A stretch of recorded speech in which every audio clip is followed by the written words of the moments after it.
Welcome back everyone. We are going to discuss chapter number 11 of business studies and it's the marketing management, very important chapter. So let's start this chapter without delay. सबसे पहले आपको समझना होगा marketing का meaning. Marketing management समझने से पहले आपको समझना होगा मार्केटिंग क्या होता है. अब सिंपल प्रोसेस में यहाँ पर बताया गया कि marketing is that face of the business activity through which the human wants are satisfy. Simple यहाँ पर मार्केटिंग में होता क्या है, ह्यूमन वांट्स है वो सेटिस्फाई हो रही है. कैसे? तो क्या by exchange of goods and services. Simple जो गुड्स एंड सर्विसेज है वो एक्सचेंज करके ह्यूमन वांट्स सेटिस्फाई करना, उसको हम मार्केटिंग बोल सकते हैं. तो आप पूछेंगे सर सेलिंग एंड मार्केटिंग दोनों सेम हुए. सेलिंग में भी यही होता है, जो ह्यूमन होता है उसके वांट्स सेटिस्फाई हो रही है by exchange of goods and services. तो मैं आपको पहले से क्लियर कर देता था, करता है वो आगे भी डिस्कस करने वाले हैं हम, आगे भी डिटेल में टॉपिक आएगा, लेकिन अभी से मैं आपको डिस्कस कर दूं कि सेलिंग और मार्केटिंग इन दोनों का डिफरेंट क्या है.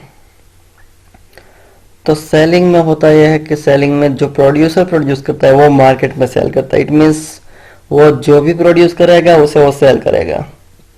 वो नहीं सोचेगा मार्केट में डिमांड क्या है या फिर लोगों की वांट्स क्या है, लोगों की नीड्स क्या है, ऐसा कुछ भी नहीं करेगा. प्रोड्यूसर ने जो सेल प्रोड्यूस किया है वही वो सेल करेगा.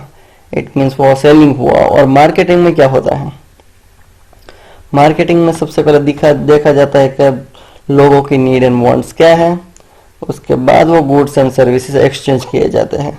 तो इन दोनों का सबसे बड़ा डिफरेंट यही है. लेकिन अभी मार्केटिंग की डेफिनेशन बहुत ही इजी हो चुकी है. Marketing is that phase of business activity through which the human wants are satisfied by the exchange of goods and services. I think it's now clear. Marketing is social process by which individuals and groups obtain what they need. Simple यहाँ पर दूसरी define हमें दी गई है क्या, वो social process है. और उसमें क्या होता है तो individual and groups obtain what they need. जो इंडिविजुअल्स यानी पर पर्सन और ग्रुप्स यानी हमारा जो भी सोसाइटी है वो क्या करती है तो कि उसको जो भी चाहिए वो अचीव करती है, फिर वो ऑब्टेन करती है through the creating, offering and freely exchanging of product. Simple कैसे, तो creating, offering and freely exchange of product and services of values. Product बनती है, मार्केट में ऑफर होती है और उसका क्या होता है, एक्सचेंज होता है. तो सिंपल यहाँ पर दो डिफाइन दी गई है, आप कोई भी डिफाइन याद रख सकते हैं. I think first definition is very easy for you. और फीचर्स क्या है मार्केटिंग के, सबसे पहला फीचर हमने पहले ही डिफाइन में देखा है. वैसे यहाँ पर सबसे पहले मार्केट में को क्या बेचना है, वो नीड एंड वांट लोगों की क्या है वो जान लिया जाता है. यानी सबसे पहले मार्केट रिसर्च किया जाता है, अगर हम कह दे तो कि लोगों को नीड एंड वांट क्या है, और वो जानने के बाद प्रोडक्शन होता है. प्रोडक्शन होने के बाद वो मार्केट में सेल होता है. सेकंड फीचर है क्रिएटिंग अ मार्केट ऑफरिंग. अब मार्केट ऑफरिंग की मीनिंग क्या हो रहा है, market offering means offering a product or service by specifying its features, shape, size, color, etc. A good market offer should keep in the mind that the satisfaction of the customer. Simple customer को जैसे features चाहिए, customer को जैसे shape चाहिए, customer को जैसे size चाहिए, customer को जैसे कलर चाहिए, वैसी प्रोडक्ट बना के मार्केट में ऑफर की जाती है. इसका मीनिंग सिंपल क्या हुआ, creating a market offering. Third यहाँ पर कस्टमर की वैल्यू की जाती है. हमने आगे भी देखा, डिस्कस किया कि सबसे पहला रिसर्च एंड डेवलपमेंट होता है कि मार्केट में कस्टमर को क्या चाहिए. Customers values the products on the basis of satisfaction and services offered by the product. Simple customer हमारी वैल्यू, प्रोडक्ट की वैल्यू कब करता है, तो on the basis of satisfaction and services offered by the product. हमारी product जो बिकी है उसमें से उसे कितना सेटिस्फेक्शन मिला और हमने उसे कितनी सर्विसेज प्रोवाइड की. तो दो बेसिस के ऊपर कोई भी कस्टमर डिसाइड करता है कि वैल्यू, प्रोडक्ट की वैल्यू क्या है. तो marketer must add the value of product so that customer prefer your product over the competitor. तो आपको कस्टमर को मैक्सिमम वैल्यू प्रोवाइड करनी है जिससे वो आपकी प्रोडक्ट सबसे पहले सिलेक्ट करे ओवर द कॉम्पिटिटर प्रोडक्ट.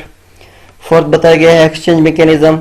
यहाँ पर क्लियरली एक्सचेंज होता है. आपको भी पता है कभी मार्केट में एक्सचेंज होना ही कंपल्सरी करना ही पड़ता है. फॉर एग्जाम्पल अगर आप प्रोड्यूसर है तो आपकी गुड्स एंड सर्विसेज आप किसे देते हैं, कस्टमर को देते हैं. उसके बदले में कस्टमर आपको चार्ज पे करता है या फिर फी पे करता है या फिर जो भी आपकी मनी होती है वो एक्सचेंज होती है. तो सिंपल यहाँ पर एक्सचेंज मैकेनिज्म है. एक साइड से प्रोडक्ट और सर्विसेज दे रहे हो और सामने से आपको पैसे मिल रहे हैं। तो ये 4 फीचर्स थे मार्केटिंग के।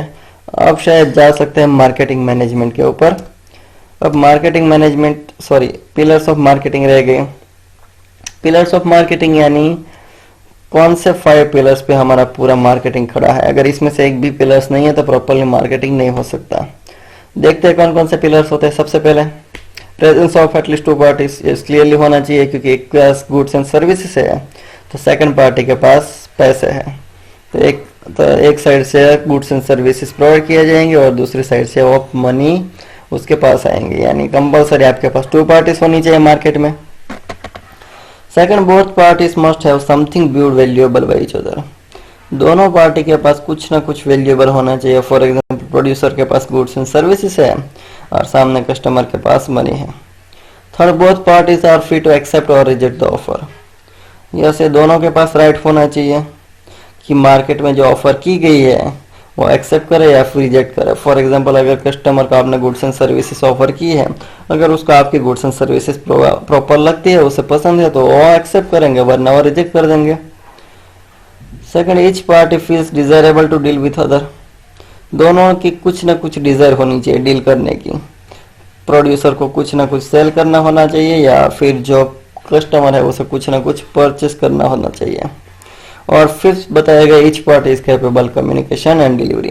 दोनों पार्टी कैपेबल होनी चाहिए कम्युनिकेशन करने के लिए और डिलीवरी करने के लिए। जो प्रोड्यूसर है वो सर्विसेज एंड गुड्स डिलीवर करने के लिए कैपेबल होना चाहिए और जो कस्टमर है वो पैसा एक्सचेंज करने के लिए रेडी होने चाहिए। नेक्स्ट देखते हैं, व्हाट कैन बी मार्केटेड। अब क्वेश्चन उठता है कि कौन कौन सी चीजों का मार्केटिंग हो सकता है। आपके मन में भी आएगा शायद कि ऐसी कौन कौन सी चीजें हैं जिसका हम मार्केटिंग कर सकते हैं। तो सिंपल लैंग्वेज में स्वीट एंड शॉर्ट कहना चाहिए तो सिंपल क्या बताएगा, in anything that can be offered to satisfy want और नीड। सिंपल, जो भी चीज लोगों की वांट एंड नीड है वो सेटिस्फाई करती है, वो सभी चीजों की मार्केटिंग हो सकती है। बहुत ही शॉर्ट में कह दिया है लेकिन बहुत ही डिटेल में एक कॉन्सेप्ट है। सिंपल क्या बताया गया है कि जो भी चीज लोगों की नीड एंड वांट सेटिस्फाई कर सकती है उन सब चीजों का मार्केटिंग हो सकता है। आइए एग्जांपल के साथ देखते हैं। फॉर एग्जांपल अब फिजिकल प्रोडक्ट भी सेल हो सकती है, मार्केटिंग हो सकती है। Shop, laptop, mobile, car etcetera ले लो आप। सर्विसेज ले लो, banking, insurance, transport, experience, shows, theatre, even lectures, जो ऑनलाइन लेक्चर्स या फिर ऐसे बहुत सारे एक्सपर्ट होते हैं तो वो सारे अपना एक्सपीरियंस भी मार्केटिंग कर सकते हैं उसका। प्लेसेस, अब टूरिस्ट प्लेसेस देख लो तो उसका मार्केटिंग हो रहा है। फॉर एग्जांपल हमारा गुजरात का ही देख लो तो अमिताभ बच्चन है, वो हमारे गुजरात के टूरिस्ट प्लेसेस के ब्रांड एम्बेसडर हैं तो वो भी मार्केटिंग करते हैं। बिल्डिंग ऐसी हो, आइडियाज आपके पास यहाँ पर एग्जांपल दिए गए से नो ड्रग्स, नो स्मोकिंग, ऐसे बहुत सारे स्लोगन्स अगर आपके पास है, ऐसे अलग अलग आइडियाज है तो आइडियाज का भी आप मार्केटिंग कर सकते हैं।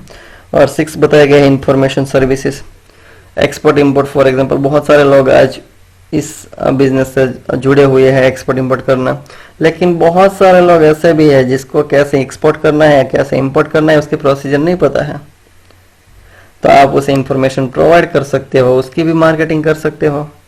तो ये सारी चीज़ों का हम मार्केटिंग भी कर सकते हैं। तो आई थिंक ये स्लाइड आपको क्लियर है, आगे बढ़ सकते हैं। अब हमें देखना है क्या मार्केटिंग मैनेजमेंट क्या है। हमने मार्केटिंग देख लिया तो मार्केटिंग का तो बहुत ही सीधा मीनिंग था। अब देखते हैं मार्केटिंग मैनेजमेंट क्या है। तो यहाँ पर क्लियरली बताया गया मार्केटिंग मैनेजमेंट आर्ट भी है और साइंस भी है। वो क्या करता है, choosing the target markets and the getting, keeping and growing customer. एक तो सबसे पहला काम उसका होगा चूजिंग टारगेट मार्केट। अब टारगेट मार्केट यानी क्या, आप जो भी प्रोडक्ट बना रहे हैं उसके कस्टमर, अल्टीमेटली कस्टमर कौन होंगे, अल्टीमेटली यूजर कौन होंगे, वो आपको आइडेंटिफाई करना होगा। फॉर एग्जांपल अगर आप बहुत ही हाई क्वालिटी के लैपटॉप्स या फिर मोबाइल फोन्स या फिर कोई इलेक्ट्रॉनिक डिवाइस बना रहे हैं तो आपको पता होना चाहिए कि आपके प्रोडक्ट के कस्टमर्स कहाँ पर मिल सकते हैं आपको। अब क्लियर बात है, अगर कोई रूरल एरिया में आप चले जाओ तो वहां पर आपको ऐसे कस्टमर नहीं मिलेंगे जो आपके प्रोडक्ट परचेस कर पाए।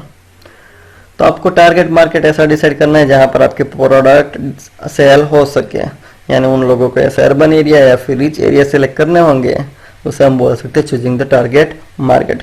चलो अब टारगेट मार्केट कर लिया, अब उसे क्या करना है, कस्टमर को लाना है यानी गेटिंग, कस्टमर को मेंटेन रखना है यानी keeping, and growing customer, growing यानी कस्टमर की जो नंबर से वो इंक्रीज करती जानी है, यानी मार्केट शेयर हमारा बढ़ाते जाना है। तो सिंपल यहाँ तक क्या हुआ मार्केटिंग मैनेजमेंट का meaning, the art and science of choosing the target market and getting keeping and growing customers. अब ये सब चीजें कैसे हो सकती हैं, through creating, delivering and communicating superior customer values. तीन चीज आपको करनी होगी इसके लिए, creating, delivering and communicating superior customer value. Customer value को आपको क्रिएट भी करनी होगी, डिलीवर करनी होगी और उससे कम्युनिकेटिंग भी करना होगा। इन सब का अगर आपको मैनेजमेंट करो आप, तो हो सकता है वो बन जाएगा आपका मार्केटिंग मैनेजमेंट। ये डिफाइन दी है फिलिप कोटलर ने, बहुत ईजी है। क्या है, the art and science of the choosing target market and getting, keeping and growing customer through creating, delivering and communicating superior customer values of management. अब marketing management में क्या क्या एक्टिविटीज होती हैं, तो सबसे पहले हमने डिस्कस कर लिया वैसे choosing the target market, target market को चूज किया जाता है। सेकंड किया जाता है growing customer in the target market. जब आपने टारगेट मार्केट कर लिया तो उसमें आपको धीरे धीरे जो आपके कस्टमर है उसके नंबर्स इंक्रीज करते जाने हैं, तभी जाकर आप मार्केट में कंपटीशन में टिक पाएंगे या फिर आपकी कंपनी ग्रोथ कर पाएगी। और थर्ड बताया गया creating a superior value, customer को जो चाहिए, कस्टमर को सेटिस्फेक्शन मिले वैसी प्रोडक्ट बनाकर आपको मार्केट में ऑफर करनी होगी, तब जाकर आपके प्रोडक्ट की वैल्यू होगी वो कैसी होगी, सुपीरियर होगी। चलो नेक्स्ट, यहाँ पर बताया गया difference between selling and marketing. आगे भी हमने डिस्कस कर लिया था लेकिन थोड़ा सा डिस्कस किया था, अब आगे डिस्कस करते हैं। It is the difference between selling and marketing. अब आगे भी हमने थोड़ा सा डिस्कस किया था सेलिंग और मार्केटिंग के बीच में क्या डिफरेंट होता है, मैंने मेन पॉइंट दिखाया था, यहाँ पर डिटेल में उन दोनों का एक्सप्लेनेशन दिया गया है। सबसे पहले देखते हैं बेसिस क्या, फोकस। तो सेलिंग फोकस करता है सिंपल प्रोडक्ट पे, मैंने आगे भी दिखाया था आपको कि प्रोडक्ट बनाने पे ही वो सबसे ज़्यादा फोकस करता है कि आपके प्रोडक्ट ज़्यादा से ज़्यादा बिकनी चाहिए और कुछ नहीं। Marketing focus is on the need of customer, यहाँ पर क्लियरली बताया गया वो फोकस करता है प्रोडक्ट के ऊपर सेलिंग, और जो हमारा मार्केटिंग है वो फोकस करता है नीड ऑफ कस्टमर पे। सेकंड सुप्रीमेसी, तो यहाँ पर क्लियरली बताया गया producer is the considered the king pin of market. यहाँ पर प्रोड्यूसर होगा वो मार्केट का किंग होगा, क्यों, क्योंकि वहाँ यहाँ पर वो कस्टमर की बात नहीं सुनता, उसकी नीड एंड वांट्स क्या है वो नहीं देखता, सिर्फ यहाँ पर क्या होता है कस्टमर जो प्रोड्यूस करता है उसे ही वो सेल करेगा, यानी प्रोड्यूसर ने जो प्रोड्यूस किया वही सेल करना है, यानी प्रोड्यूसर मार्केट का किंग होगा। और यहाँ पर जो है मार्केटिंग में वो कंज्यूमर होगा किंग ऑफ मार्केट, क्योंकि यहाँ पर कस्टमर की नीड्स एंड वांट्स को ध्यान में लेकर कस्टमर को जो चाहिए वो प्रोड्यूस होगा और उसके बाद सेल होगा, यानी मार्केटिंग में किंग होगा कंज्यूमर। सेलिंग का मेन ऑब्जेक्टिव क्या होगा, तो क्लियर बात है maximise the profit and sale. दो ही चीजें, आपका प्रॉफिट मैक्सिमम होना चाहिए और सेल ज़्यादा से ज़्यादा हो, बस वही उन दोनों का मेन ऑब्जेक्टिव होगा, maximum sale and maximum profit. Marketing के मेन ऑब्जेक्टिव क्या है, earning optimum profit with the customer satisfaction. इसको भी प्रॉफिट चाहिए, कोई भी बिजनेस आपको भी पता है प्रॉफिट के बिना नहीं चल सकता, सब बिजनेस का मोटिव तो प्रॉफिट ही होगा। लेकिन यहाँ सेलिंग से डिफरेंट कैसे है, यहाँ पर बताया गया कि earning optimum profit with the customer satisfaction. Customer को जितना सेटिस्फेक्शन मिले उतना ही प्रॉफिट मिलना चाहिए। यहाँ पर सबसे पहले आपको प्रायर वैल्यू देते हैं वो कस्टमर के सेटिस्फेक्शन को, और कस्टमर को जितना सेटिस्फेक्शन मिले उतना आपको प्रॉफिट मिलना चाहिए। सेलिंग कहाँ स्टार्ट होता है और कहाँ से एंड होता है, तो सेलिंग स्टार्ट होता है आफ्टर प्रोडक्शन। जैसे ही प्रोडक्शन खत्म हुआ सेलिंग स्टार्ट हो जाएगा, और ख़त्म कहाँ पर होता है वो, तो सेल ऑफ प्रोडक्ट। जैसे ही सेल हो गई प्रोडक्ट वहाँ पर सेलिंग की बात ख़त्म हो गई। स्टार्ट कहाँ हुआ सेलिंग, तो जैसे ही प्रोडक्शन हुआ प्रोडक्ट का तब से सेलिंग की प्रोसेस स्टार्ट होती है। और ख़त्म कब होगा, जब प्रोडक्ट सेल हो गई वहाँ से वो सारी रिस्पॉन्सिबिलिटी प्रोड्यूसर की ख़त्म हो जाएगी। लेकिन मार्केटिंग में ऐसा नहीं है, क्योंकि marketing start much before production. Clearly बताया गया कि मार्केटिंग कब स्टार्ट होगा, तो मच बिफोर प्रोडक्शन, क्योंकि हमने आगे भी डिस्कस किया कि मार्केटिंग में क्या किया जाता है, सबसे पहले कस्टमर की नीड एंड वांट्स को जाना जाता है, यानी सबसे पहले रिसर्च किया जाता है मार्केट का कि कस्टमर को क्या चाहिए, कस्टमर को सेटिस्फेक्शन सबसे ज़्यादा किस प्रोडक्ट में से मिल रहा है। तो यानी प्रोडक्शन करने से पहले ही वहाँ पर प्रोसेस स्टार्ट हो गई। और कब तक चालू रहेगी वो, कब तक चालू रहेगी वो, तो can continues even after the sale हो जाने के बाद, प्रोडक्ट बिक जाने के बाद भी मार्केटिंग स्टार्ट रहता है। क्यों ऐसा क्यों रहता है, कंटिन्यू क्यों रहता है? क्योंकि जब प्रोडक्ट बिक गई तो उसके बाद ही वो हर टाइप की सर्विसेज देनी पड़ती है। फॉर एग्जांपल हम टीवी ले या फिर रेफ्रिजरेटर ले या फिर एसी ले, तो उसके बाद भी कई बार सर्विसेज करने की जरूरत पड़ती है। तो आफ्टर सेल सर्विसेज भी मार्केटिंग में इंक्लूड हो जाती है, यानी मार्केटिंग प्रोडक्शन से पहले बहुत पहले स्टार्ट हो जाता है और सेलिंग होने के बाद भी कंटिन्यू रहता है। अब ये सेलिंग कैसा अप्रोच है, तो सेलिंग है फ्रेगमेंटेड अप्रोच। फ्रेगमेंटेड अप्रोच यानी बोल सकते हैं नैरो अप्रोच, क्योंकि आगे ही प्रूव हो गया है कि जब प्रोडक्ट प्रोड्यूस हो गई तब वो प्रोसेस स्टार्ट होगी, जैसे ही प्रोडक्ट सेल हो गई वहां पर वो खत्म हो गई उसकी प्रोसेस, यानी वो जो अप्रोच है वो फ्रेगमेंटेड है। क्योंकि यहाँ पर भी बताया गया, देखो it involves the fragmented approach to sell all that is produced by hook और क्रुक। कुछ भी कर लो, कैसे भी कर लो, आपकी प्रोडक्ट बिकनी चाहिए।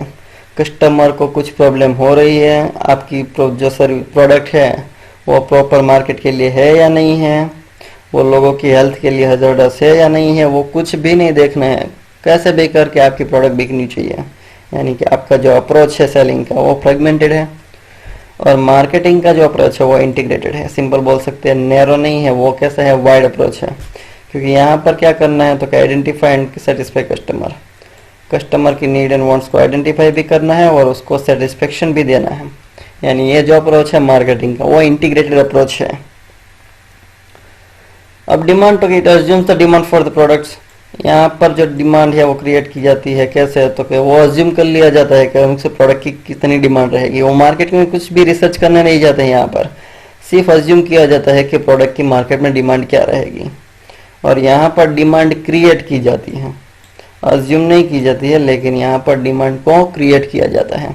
कैसे, तो कि by producing product according to need of customer. Customer की जैसे नीड है वैसे आपने गुड्स प्रोड्यूस किया, जिससे आपकी डिमांड बढ़ेगी। तो मार्केटिंग में डिमांड क्रिएट की जाती है और सेलिंग में डिमांड को क्या किया जाता है, अज्यूम किया जाता है। एफर्ट्स, तो seller uses the promotional techniques and the some manipulative tactics also increase the sale. वो सेल बढ़ाने के लिए सेलर क्या करता है, एक तो प्रमोशनल टेक्निक यूज करता है, यानी एडवर्टीजमेंट, होर्डिंग्स, मार्केटिंग, ऐसा कुछ भी कर लेते हैं। और मार्केटिंग में क्या किया जाता है, marketer uses the integrated market strategy. वो लोग यूज करते हैं wide strategy, market strategy to capture the big share in the market. तो मार्केटिंग में आप क्या कर सकते हैं, जो मार्केट है वो ब्रॉडली क्या कर सकते हैं, शेयर कर सकते हैं। क्योंकि आपको जो कस्टमर को चाहिए वो आप मार्केट में ऑफर कर रहे हैं, तो आप मार्केट का बड़ा हिस्सा कैप्चर कर सकते हैं। तो आज के इतना ही टॉपिक हम रखेंगे। नेक्स्ट टॉपिक में, नेक्स्ट सेशन में हम कुछ नए टॉपिक डिस्कस करेंगे। तब तक जो भी हमने जो टॉपिक डिस्कस किए हैं प्रॉपरली ध्यान से पढ़ लीजिए, और कुछ भी क्वेरी है तो पर्सनली मुझे कांटेक्ट कर सकते हैं। Thank you.